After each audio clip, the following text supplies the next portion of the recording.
basically said, if the club don't want you, you will go somewhere else and win elsewhere because that is what you do. Is that the kind of self-belief that made you think you would be okay no matter what decision was made about your future? So that's what I did all my career. And I believe in myself. And it's always coming from good vision, good strategy, and hard work. And then finally you get a reward. And we had to wait very long last season, but by the end we got the reward. Sorry, was it unsettling to have to wait so long? It was unusual for everybody. We are now in a new season. We left everything behind. We're looking forward. It's a great project, and also the process is nice, and we'll go with ups and downs. And now we are very energized. We are a good dynamic, good spirit, looking forward, and we want to work and we want to win. Erik, do you feel that this is the strongest you've been in position as Manchester United manager, because you have won a second trophy, you've got the contract extension, there's a pledge of support to you from the new leadership team, but also they spent the summer looking at other options and decided that you were the best man for the job. So do you feel that you are in the strongest position since you've arrived at United? I never think if I'm in a strong position or in a weak position. Probably you are right, but it's because you have to prove. When you have to take over a dressing room who didn't win in 6 years one trophy, and then you have to prove yourself. That's clear. But I don't think I'm strong or I'm weak. No, I want to collaborate. I want to work together. I can't do this alone.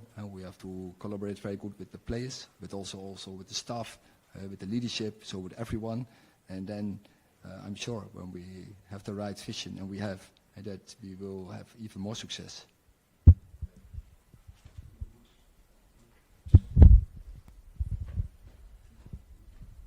Hi, Erik. You ended last season on a high, beating Manchester City to win the FA Cup, and showed that you can beat the very best team, arguably, in Europe, certainly in England at the moment. But what is a realistic expectation for Manchester United fans for the coming season? Because I know in the interview you did with AD, I think you still said you were some way behind them. What can fans reasonably expect from the team next season? So we proved we can beat the best team, and not only one time, but now we did it twice, but also the other games against them were very close. You see that also in the data opportunity scores from winning, and also there was the game in the final as well. It was a deserved win, but also other games we could have won. And so you are capable of it. But our challenge is to do it consistent, and that is what we have to work for. Hi, Erik. You've obviously strengthened the squad with 2 players already, and I know you've spoken about the need for quality and quantity. Is there a specific number of signings that you want to have over the next 5 weeks? No, I want just strong of the squad, as strong as possible. But do you think, I mean, obviously you salvaged the season with that great FA Cup win, but with the league form, the Champions League form, would there be a slight concern having a relatively similar squad to last season? Do you think there needs to be quite a lot of changes? No, we already had very good two buys, and so when everyone is fit, we have a team who can beat everyone. But also the squad depth, we have to catch up. We know that because we had injuries, we are vulnerable, and we have to avoid this by first get less injuries, picking up less injuries, and second, our squad has to be that good in the depth, and of course the quality we have, but in the depth we have to catch up, and even more because this will be a season survival of the fittest. Hi, Erik. Marcus had a disappointed season by his high standards last year. What gives you confidence that that will be a one-off, and how much do you think Ruud van Nistelrooy's addition to the staff will help him and the strikers? Last point is clear, and that is a reason why he's here, but not only for the strikers. He's much more than this. But Rashford, he can only prove himself, and he is capable of it. He scores so many goals, and already on a relative young age, so many goals. So he's capable of it, and I'm confident and have 100% belief he can do the same as 2 years ago. Hi, Erik. Hi. Mason Mount had a really difficult season last season, obviously with loads of injuries, as did we have with so many other players. What's his best position, and what sort of attributes do you think he possesses, and how big of a season is this for him, and how are you looking to use him in our midfield? You can't judge his season because he was injured, so don't judge him because he was injured. But when he's fit, he will be a very good player for us, and we can use him versatile. And you need in the squad, you need certain types you need in the squad. You need the leaders, you need the team players, you need individuals, multifunctional players, and definitely he is one of the players. He can play in several positions, and I'm sure he will help the team. Hi, Erik.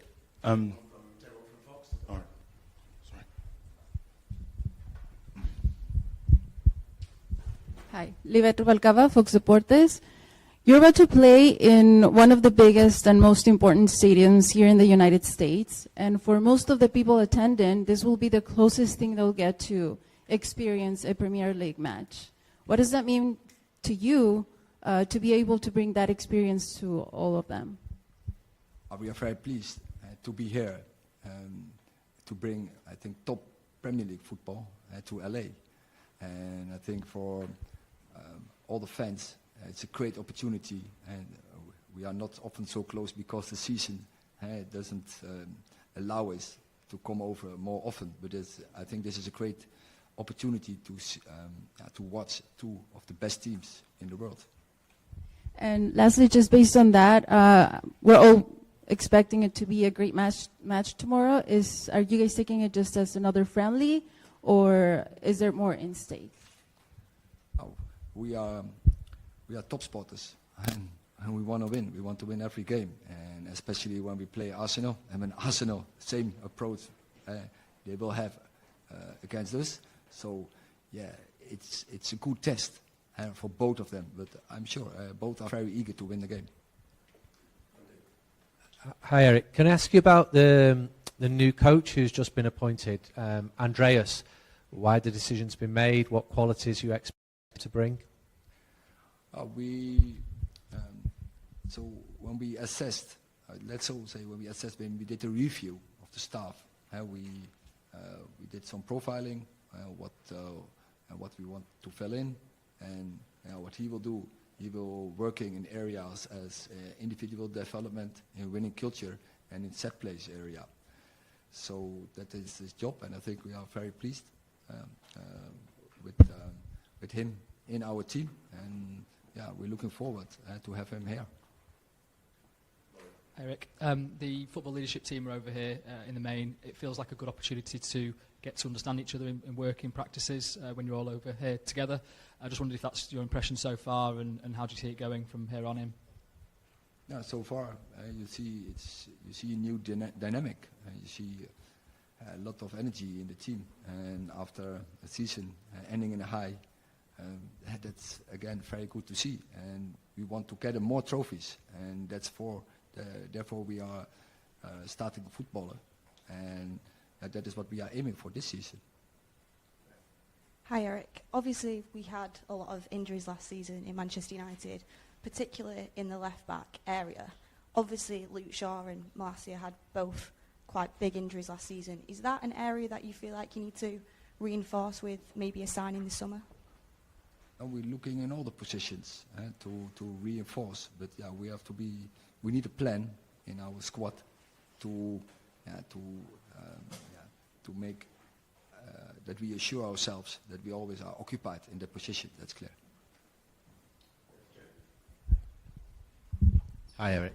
I'm not expecting you to give away lots of secrets, but with regard to all the injuries you had last season, can you give us, you've obviously, hopefully analysed why it happened. Can you give one reason, one of the reasons why that happened, sort of 60-plus injuries? Because that's, So many reasons, I think. Can you give us one, please? And again? Just give us one then, please. So the amount of games, the fixture list, the load on the players, the pressure on the players is so high. And we are not the only team with so many injuries. And there were across the Premier League, there were many teams with a lot of injuries. We were not even the worst. What we had, that was our bad luck. We had them all in the end of the season in the back four. And of course that cost us a lot of points. But the load and the pressure on players is so immense. And this season it's getting even worse because the new model, the new format in Europe. So that's what I was going to ask you. Are you concerned it could happen again then? It could become a regular thing? But it will happen. I just mentioned it. It's the survival of the fittest. So one of the things so important in your structures that you cover that fitness part with medical, with performance, that you have to things right, but also the players. They have to work in the right way because when the standards are so high, then if you have to fulfill them, it's only possible when you fulfill the highest standards. It's not only on game day, on every day. Last few questions, James and then Chris. Erik, just following on from Jamie's question, is there anything in all the review of the medical stuff that you guys have looked at internally that you might need to change or improve going forward that you think are factors? And also just, you obviously talked about Rashford, two other players with something to prove next season are Anthony and Sancho. What are you expecting from those two players next year as well? So we already made our decisions, and we appointed a new club doctor last season, and actually he started late in the season, but now he can start in the fresh and be in the lead, and we appointed a new head physio. So we made changes. So also there we changed strategies in medical and performance to improve. But I think that is normal. In nowadays football, the developments are so fast, and every time you have to innovate. And if you want to be the best, you need also the best in those departments.